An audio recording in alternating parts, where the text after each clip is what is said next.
A specific question, a step point, a decision you've been sitting with too long. The 90-minute strategy call is a focused hour and a half one-on-one work with me. Pricing, niche, messaging, referrals, boundaries, whatever is alive in your practice right now, we work it together. You leave with a plan, no more confusion.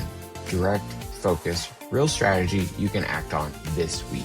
Details at privatepaypractitioners.com. All right, let's get to the show.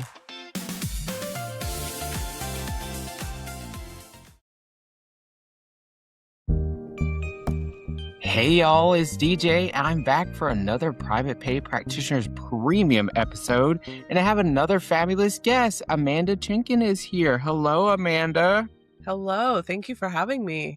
I'm so glad that you're here because you're here to talk to us about something that ain't nobody talking about.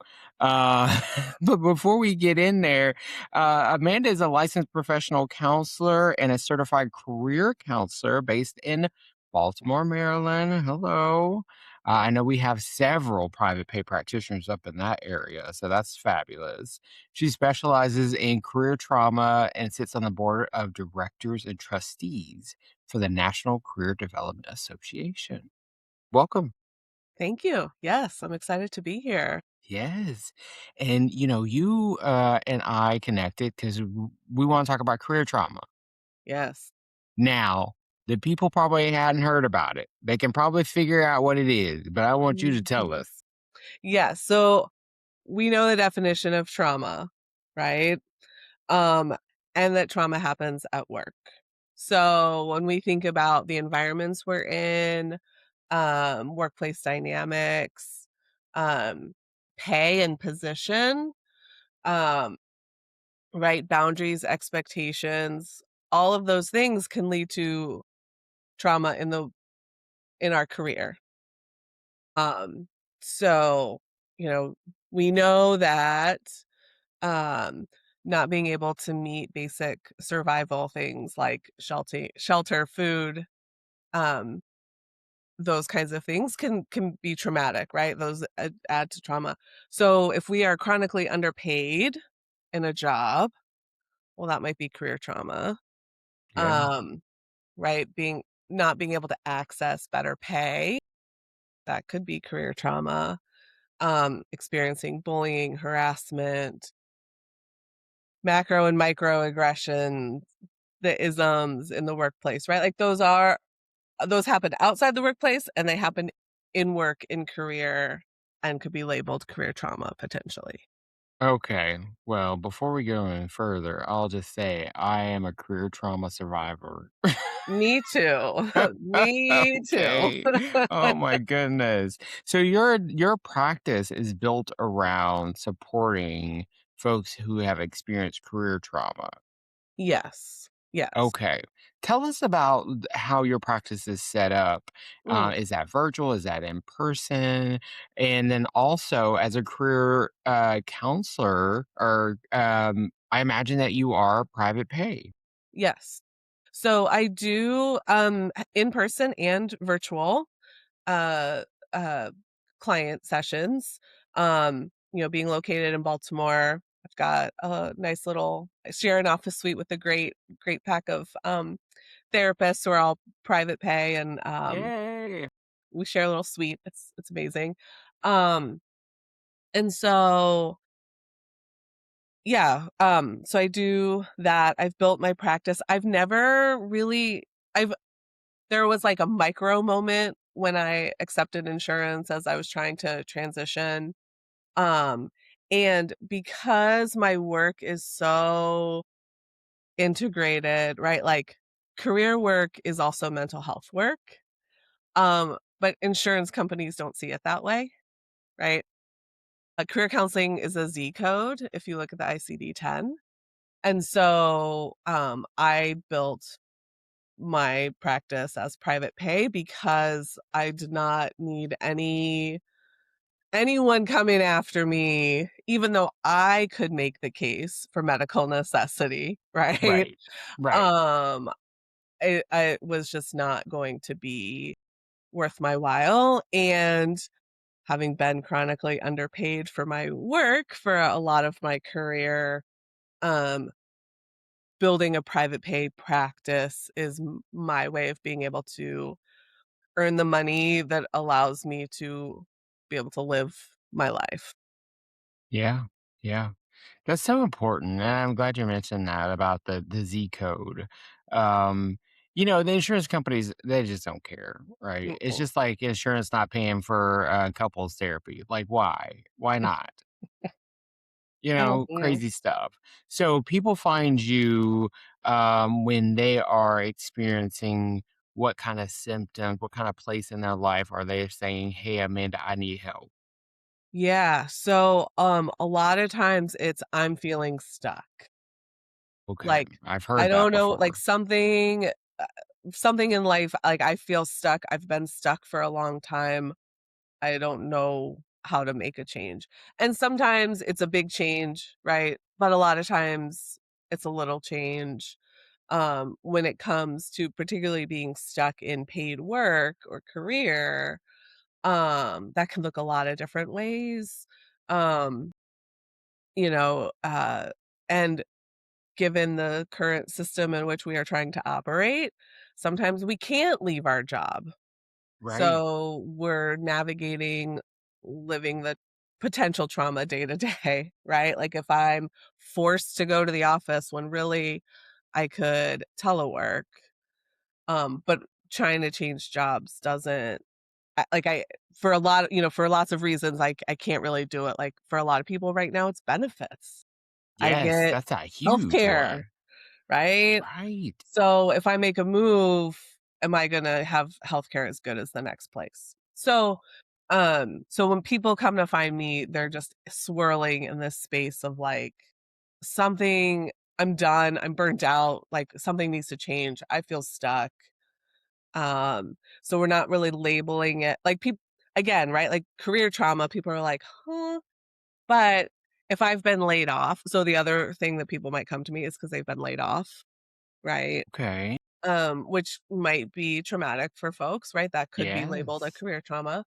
Um, and like, what do I do?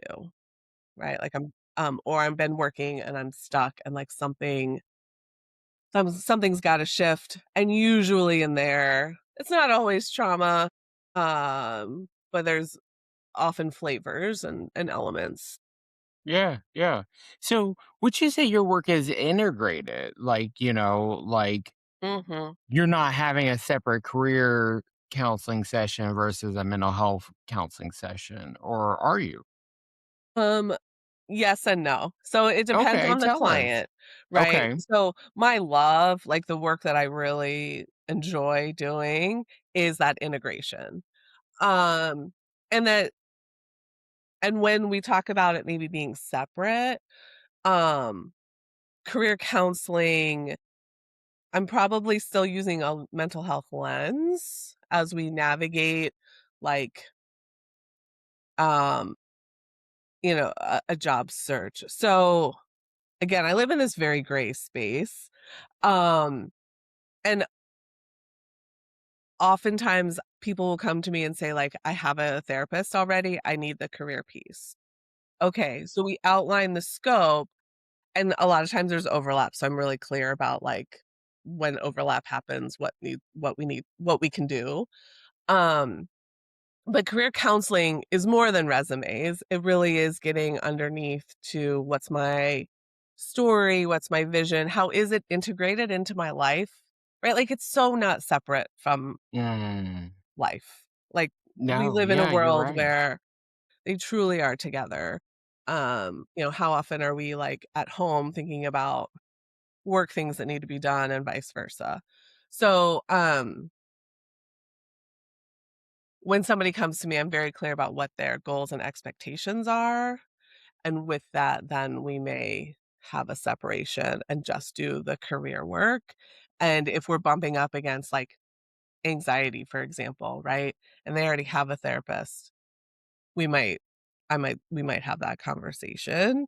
Um, but I'm also aware enough. I'm using a mental health lens when we're, Yeah, of course. yeah. But if If they don't have another therapist, then I could see where you could support them in addressing the anxiety piece Mhm. as well as the career piece. So that makes sense to me. Yeah, so the folks that come to me that tend to be longer term, we are doing the mental health and the career, right? So, like, for example, I've had someone come to me and it was like a career thing, right? Like, I need to leave my job, um, and I've got anxiety and ADHD and, like, all of these things are impacting my job, and so it was a real blend, and so we kinda worked through the job piece, and then we, and able to and to do that, we also needed to address, um, things around ADHD and less about executive functioning. She was like, "Amanda, I've got the tools. I need help with the emotional components." So that's how we kinda work through those pieces, and that's longer term, right? Yeah, of course. I Yeah. love this. I mean, where have you been my whole career? But listen, like so many of my clients are sitting with me and I'm like referring them to like, trying to find career counselors. And now I know one. Yes, and I Um can help you find more. yes. Yes. And with career counseling, I you don't have to be in the same state. Is that correct? That is correct. So career counseling is not a protected title like the word counselor. Um, so just like coach, anyone can throw up a shingle and say, "I'm a career counselor." That being said, um, like, I have a counseling degree, I am a counselor, and career counseling is, like, a part of that. Um, and I specialized in grad school in it, and so, like, career counseling to me, like, you do want somebody who's got some experience and Yeah. education, um, uh, because career counseling is not a protected title like the word counselor. Yeah. Yeah, I think we just need more education around it, right? I'd rather work with someone who's maybe done some grad school work and maybe has a therapy license as well versus someone who just rolled over and said, hey, I'm going to try this out because I've been successful with resume writing. you know, uh, Yeah. maybe that's the thing. Maybe they're great, but I rather sit with somebody else. And so when you are out in the world and you are marketing your services, where do you tend to land? Is it the career counseling? Is it the mental health? Is it the integration? Um, I tend to be more career counseling, like, so when I'm networking, because the career counseling part can be a really great adjunctive service. Yeah, And so in terms of just, like, business and building a business, that has been where I have found, kind of a niche. yes. And when people kinda, like, find me online, that's kinda where I get my integrated folks because my website speaks to that. Yes, it's Um beautiful, by the way. Oh, thank you. Yes, I it was something I chose to invest in when I was starting my business. I did not write that copy. I invested in someone to do that for me. I heard that. We worked very closely together, and they were very good at taking what I was trying to say and putting it on a web page, so I am very grateful to them. Yes. Um, so, yeah, so as a business strategy, it is selling the career counseling piece as an adjunctive service, um, to other folks in the area. Yeah, yeah, okay. Now, I'm seeing these private pay prices on your website. Talk to us about it. What to tell the people what they're maybe not seeing right now? Because 'cause I've seen some prices, I'm like, "Ooh, that's an investment." It is an investment. So actually, as of July 1st, I raised my rate $10. So I was Yay! 225, I went up to 235. That's my hourly rate. And then, geez, I spent probably a couple years. So in the coaching world, packages are like a big thing, right? Yes. And I was like, that doesn't feel quite right to me. And then I was working with a business coach, and it kind of occurred to me that I could do hourly plans, right? So people can purchase a bulk set of hours. I sell them in 3, 6, and 12-hour blocks. And then we co-create how you want to use those hours. Because I personally am a fan of extended sessions. Yeah. 90-minute, 2-hour, so intensives is, as the word du jour, intensive style, right? Like, because we can a lot of times, if we're just doing the career counseling piece, it is shorter term work. So, if we can get in like 2 or 3 90-minute sessions, kind of get you through a piece of stuck on your way, then that is great. So those investments, those prices reflect, just being able to purchase a bunch of hours in bulk. Um, they give a little discount, um, Okay. but they are meant for people who are like, "Yep, I'm, like, totally ready to jump in, um, and get moving." Well, that's great. I mean, I think it's great when you can structure your business, your prices, your packaging, however you need it to be, and also be beneficial to the potential client, Mhm. right? Yeah. Whether how much you charge and how often you charge, or whatever that looks like. So this is really great. I love how, like, for instance, you have like 12 hours of one-to-one career counseling. That sounds intense, but Mhm. that's not all in one day, right? Right. It it can be like 8 90-minute sessions, and we can spread those over a couple of months. Um, uh, you know, some I really value being able to, like, customize and individualize something, Mhm. with clients, and so because some there are cl I do have some clients who really just like hourly, one like, once a week, once every 2 weeks. They tend to be more my mental health folks, um, and that's great, that's what works for them. They have the option to buy a plan, but they're like, "Nope, I'm just good, like, I just want the hour," um, and then the plans are for folks who are like, "I wanna kinda get in and get out," in a way. Yeah, Yeah. yeah. When they have something short term that they're looking forward to. Someone reached out to me today, not a client, but they said, "Hey, I got an interview today." Mhm. And they told me they had 700 applicants. He's like, "I'm praying." I was like, "You Uh-huh. got this," right? Because they bumped everybody and put you in the front. You got it because you Mm. knew somebody, right?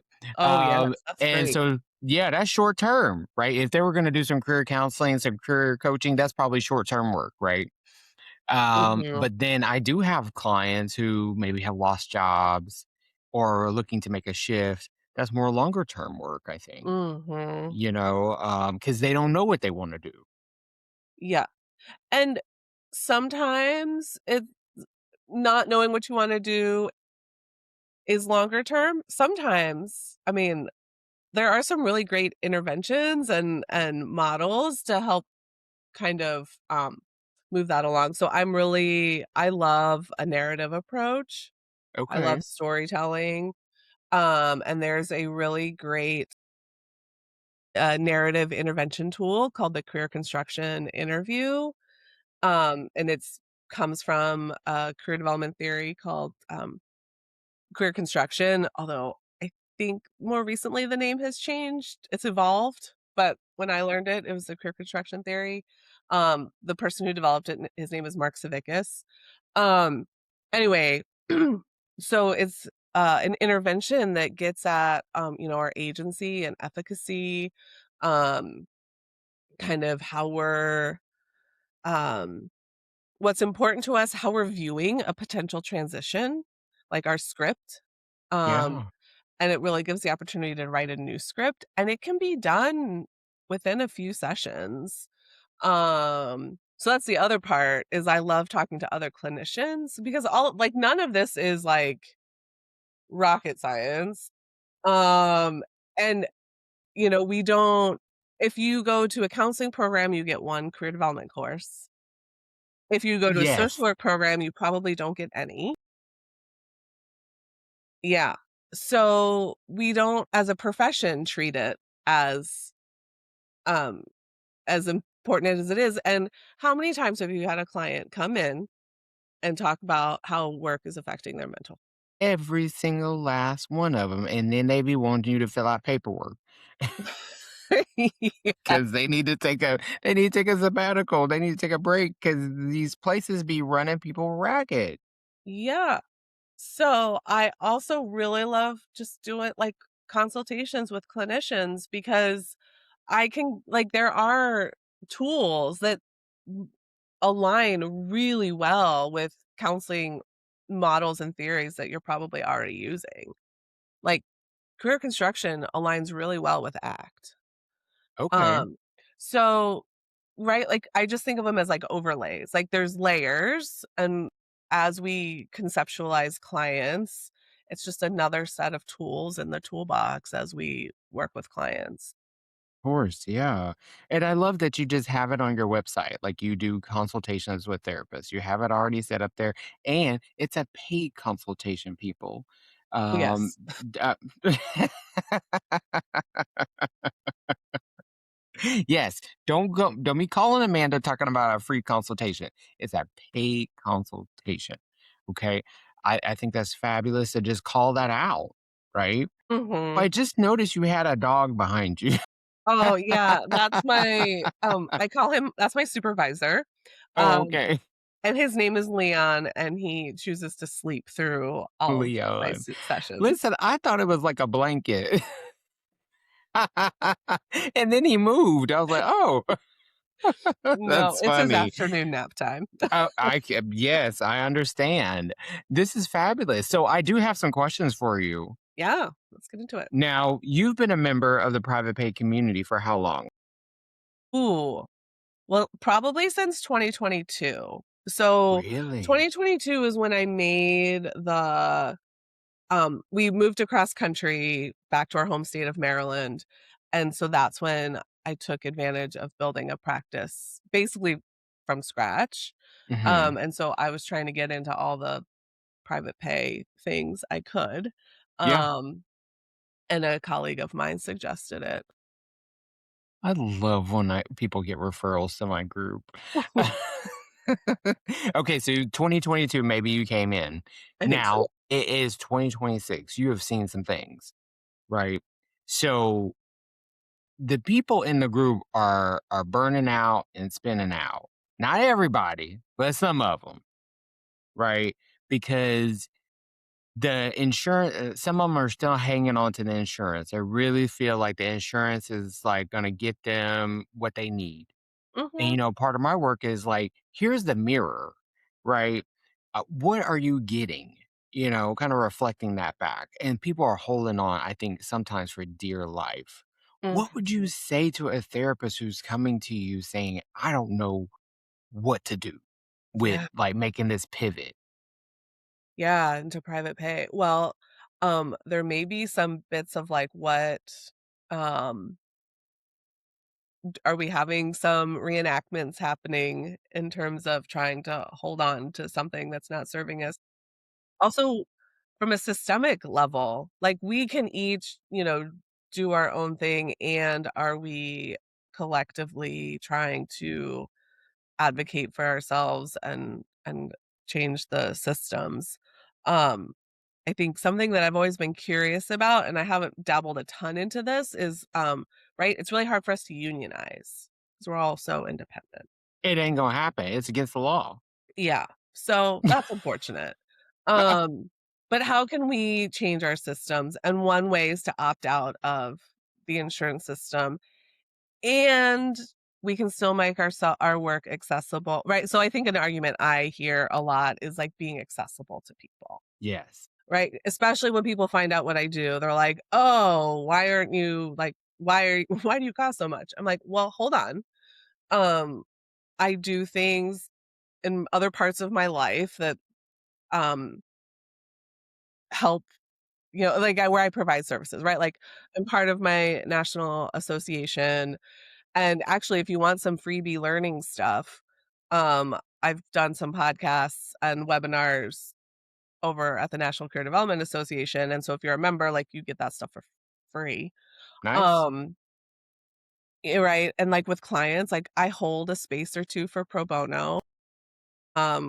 Being in Maryland, the decimation of the federal government has a huge hit on us, right? And so I did open up a couple extra spots to work with folks from there. So I think there are ways, and not everyone can do pro bono. I And not everybody fully can do it. recognize that. Absolutely. Um, and there are ways that we can creatively be accessible, Yes. um, while still saying like, well, this is what I think my what we're exchanging time and knowledge, right, for money, and so this is what I comfortably, you know, That's what you can do. need. Yeah, Yeah. yeah, and then you can figure out a way to provide, to give back, you know? So, 1, I heard, "Stay out of your colleagues' pockets."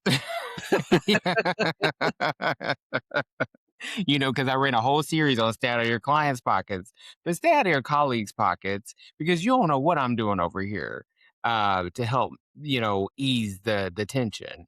Um, but there's just people out here just like holding on for dear life, and I feel it. I feel it.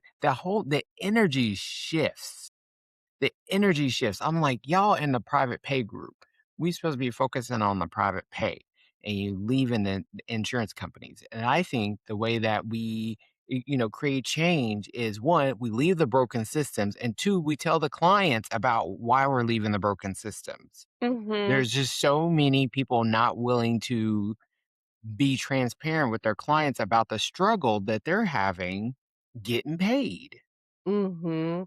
which Right. I don't understand.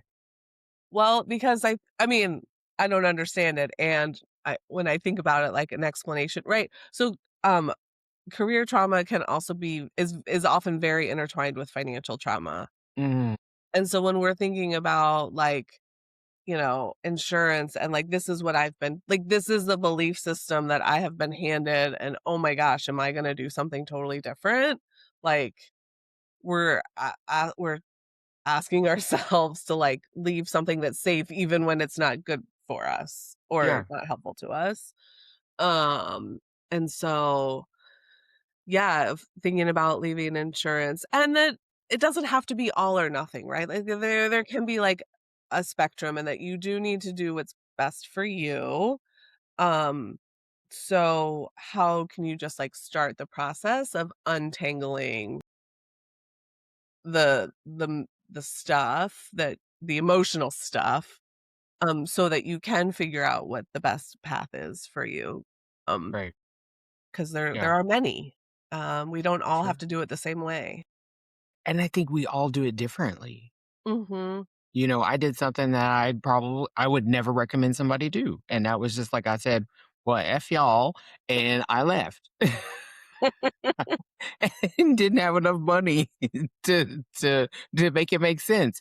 But I felt like I was drowning. So it was like I had like jump off this damn boat, and try to swim. And that's what I did. And Mhm. thankfully I survived, right? And I've been able to put out some lifelines for so many, in many different ways. And so that's why I try to just sit with the people. And sometimes I ask them, I was like, what would you say to a client who was in a similar situation? And you see the looks on their faces. They're like, oh, Mhm. that part. Like yeah, you wouldn't tell them to just sit there and take it.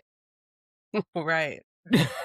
You hopefully not. If you're a good damn therapist, you would not. Mhm. Yeah, but I think these are conversations that we have to keep having, because it's hard out there. It truly is right now. Mhm. And the clients are struggling, the therapists are struggling, and the insurance companies are doing great. Yeah. Yeah. That should tell you something. Mhm.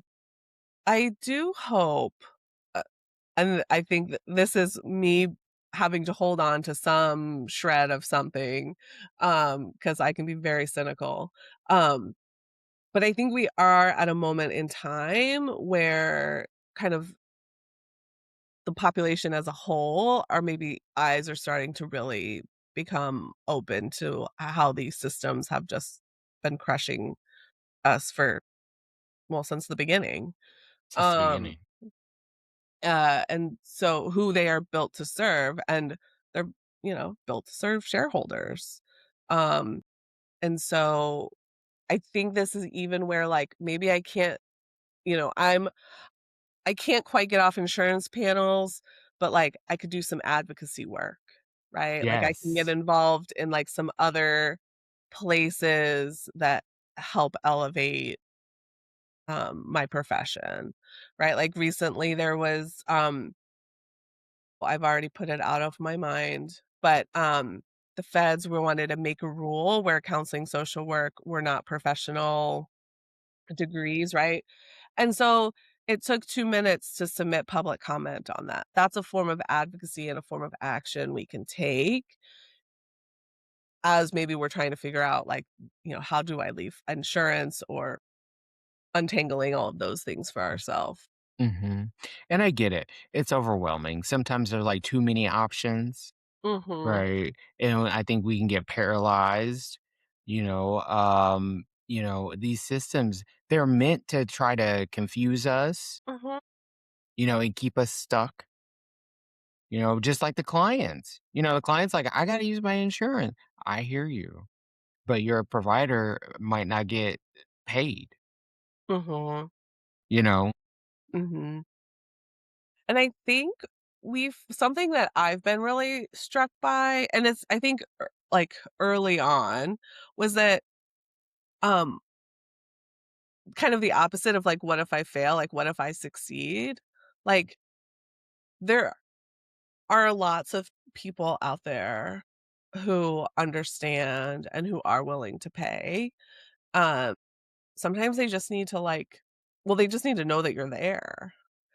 Um, and, the idea of, like, marketing, again, hits into maybe some of our trauma, our money stuff, the things we've been told about, like, what may or may not be acceptable ethically. Um, but, we can figure it out. Yeah, yeah. I've had people on the show who say, that colleagues have said, "Well, you can't do private pay in this area," Oh, mhm. or "This city, it won't support a private pay therapist." And I'm just like, "Why are you making this shit up?" Right? I'm serious though, because I just want to, like, shut up. Like, stop telling other people what they can't do. Stop Mhm. blocking my gifts and my, success because maybe you tried and had a problem with it. Yeah. Or, yeah, you tried, maybe it didn't work, and people get to decide where they wanna put their money, right? So, like, as a client, if I think this is valuable enough, uh, maybe I'm gonna put my money towards it. Um, Right. and, living not far from DC, 45-minute train ride, um, there can be little flavors of that in my area, um, and, like, the I proximity to other big cities, is helpful, but, I had heard little sprinklings of, like, "Oh, up here, maybe not so much," and I'm like, "Actually, like, it's kind of okay." I think it also helps that if you Google me, um, in the Baltimore area, I'm the first, and I'm not sure if I'm the only, but I'm definitely the first, because not a lot of people do what I do. Yeah. So, that's a little bit different, but, Yeah, like, people get to decide how they wanna spend their money, so it's kinda up to us to show them give the education as to why it's important. Absolutely, because I don't know how you market. I don't know if you do market. I don't know what how much money you spent on your, latest efforts to attract clients, right? We would have to get into the weeds Mhm. to try to compare, Exactly. and I just don't have time for that. So let me go out and make the mistake, right? But Mhm. I'm gonna go with as much information as I can. And I'll say this, when I started this private pay thing, I didn't have any information. I had none. I didn't know anybody who was doing private pay in Seattle. I had not even heard of it. But all I know was the people in my corner were saying, you can't take insurance anymore because you are losing everything. Mhm. Like you're working, you're like 30, 40 hours a week. You're losing money because 6 months from now, they take it back. Yeah, And I could just track the reasons why, right? Somebody forgot to pay a premium. There was an error code. There was blah, blah, blah, right? And it was just like, I can't live like that. And so it's just like, okay, I'm just going to take cash. But it still wasn't like private pay. There was no name around it. And right. I can't even tell you how I came to private pay practitioners. I don't know. I don't know. It something changed one day and I went on Facebook and typed it in. I don't know, but it's been 10 years, Mm. Yeah, that's a right? long time. A long time, right? So, I the universe led me here, Mhm. right? And so I try to trust my instincts, and I'm not always right, and I'll definitely say when I'm wrong, but I'm just out here trying to help the people and finding people like you and others who wanna come on the show and just share a piece of your experience to help us grow, on this journey, and I just wanna thank you for that. Well, thank you. Thank you. Yes, I feel really similarly and strongly about, like, us being able to, you know, collectively fight the system, I guess. Um, my background, I've mostly worked before taking practice all the way was nonprofit and education, higher education, and those are also incredibly toxic work environments. Really? We are some of the worst. The helpers in general, I think, are some of the worst, offenders of toxic My workplaces, goodness. which I think contributes as a when we're trying to set out to private pay, to, like, become on our Yeah. own, we've had all of these, um, Messages. messages around how we're supposed to not want money, right? Like, all of those things. Um, so yeah, so I'm with you. Thank you for having me on to let me kind of stand with you and say, like, "We can do this." Yes. Today I'm wearing a shirt that I designed. It says, "Every act of change started with someone fed the F up." Oh, I love that. Are those for sale on your website? I'll send you the link. Um, it's on my Zazzle store. No, it was something my therapist told to me many, many years ago, and I went home and I went on, one of them sites that you can make a mug or something, and I put Mhm. it on a mug and I took it to him, I love that. and then I put it on a T-shirt years later because it still stands. Mhm. It still stands. It's so true. Yeah. Yeah. So that's why I'm here today and you're here today. And I'm just like, I love it. This fills me up to be able to give everyone all the information that I can find to support Mhm. them in their private pay journey. So, Amanda, thank you so much for being here today. Can you please let the audience know where to find you? Yes, thank you. So my website is choicecareercounseling.com. Um, and then if you want to email me, you are welcome to email me, which is amanda@choicecareercounseling.com. Um, all my information, is out there. I'm happy to chat, direct. You mentioned earlier, like, I wish I knew career counselors. While there aren't very many of us, I do happen to know a lot of them. If I'm not a good resource, I'm always happy to try and get connected to other resources. Awesome, awesome. I'm so glad to know you. I hope that, you come back sometime, anytime you wanna share something, an update, a product, a service, whatever it is, because we need everything. So, Thank you. Amanda, thank you once again. Yeah, thank you. All right. Folks, I have been DJ Burr, founder of Private Pay Practitioners and the host of Private Pay Practitioners Premium Podcast. Make sure y'all come on back next time. I'm going to have another fabulous guest. If you're looking for ongoing support, resource drops, monthly group coaching, and a real community of therapists building private pay practices, the Private Pay Practitioners Premium on Patreon is where the deeper work happens. We have 4 tiers available, details at patreon.com/privatepay.